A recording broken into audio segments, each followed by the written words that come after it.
ইনসাফের পক্ষে আসতে হলে কি কোনো দল লাগে নাকি ভাই? আরে ভাই, আপনি সরকার প্রধান, আপনি কথা না বললে কথা কি বলবে? আপনার কাজই তো কথা বলা। গণঅভ্যুত্থানের পর 5 বছরের একটা ছেলে সে যদি ট্রাফিক আইন পালন করতে পারে, আপনি রাষ্ট্রপ্রধান হয়ে আপনি চুপ কেন? আমরা রাজনীতিতে এমন ভাবে এসেছি যে গণঅভ্যুত্থানের পর 5-6 বছরের ছোট বাচ্চাও ট্রাফিক আইন পালন করেছে, ঠিক না? তো ওই জায়গা থেকে এখন আমাদের কাছে মনে হচ্ছে যে আমাদের তো আসলে রাজনীতিতে আসার কথা ছিল না।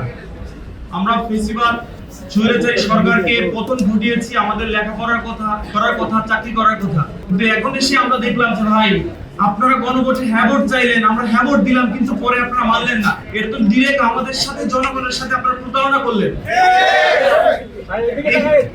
এই প্রতারণা তো আপনারা করতে পারেন না আমাদের সাথে।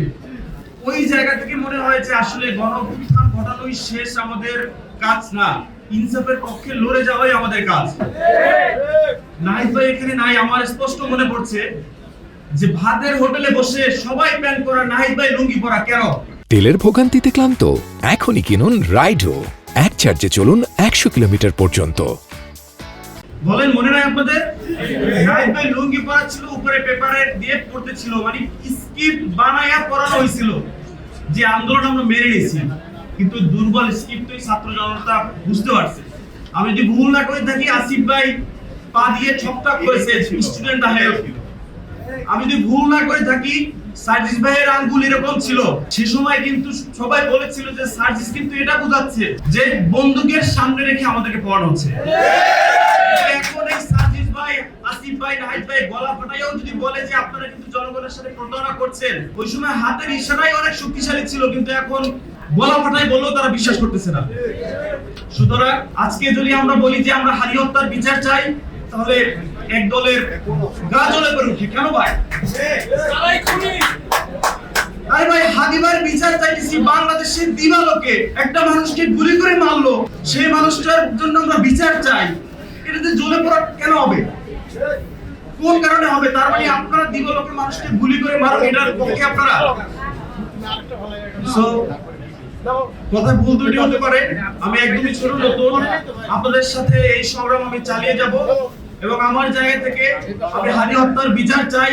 এটা আমি সব জায়গায় চেয়েই যাব, কারণ আমি যখন দেখেছি, আমি যখন শুনেছি যে হাদিকে গুলি করার পাশাপাশি কাফিকেও গুলি করার অর্ডার ছিল। আরে ভাই, আমি কি করেছি? অন্যায়টা করেছি কি? আমি স্বৈরাচার হাসিনার এগেইনস্টে কণ্ঠস্বর চালিয়েছি। বরিশালের স্টুডেন্ট, বরিশাল বিশ্ববিদ্যালয়ের ছাত্র ভাইদের মনে থাকবে যে 12 এপ্রিল সন্ধ্যার পর চি চি হাসিনা লজ্জায় বাঁচিয়া স্লোগান দিয়েছি। তখন থেকে পায়ে থাকতে হয়েছে বনে জঙ্গলে। আর ভাই, স্বৈরাচারের এগেইনস্টে কথা বলেছি। ইনসাফের পক্ষে আসতে হলে কি কোনো দল লাগে নাকি ভাই? ইনসাফের পক্ষে লড়তে হলে কোনো দল লাগে নাকি? আমার কাছে মনে হয়, আমি যে এনসিপি তে যুক্ত হলাম, আমার কাছে মনে হচ্ছে না যে আমি কোনো পার্টি যুক্ত হলাম, কারণ আমি তো আগে থেকে এনসিপি। মানুষ সত্যের পক্ষে কথা বলবে, তার অধিকার ফিরে পাবে, ইনসাফের পক্ষে লড়ে যাবে, হাদি হত্যার বিচার চাবে, কিন্তু এনসিপি রিলোডেড। তো বেশি কথা বলবো না, আবার আমাদের উপর থেকে মানে হচ্ছে কথা না বলার একটা অভ্যাস।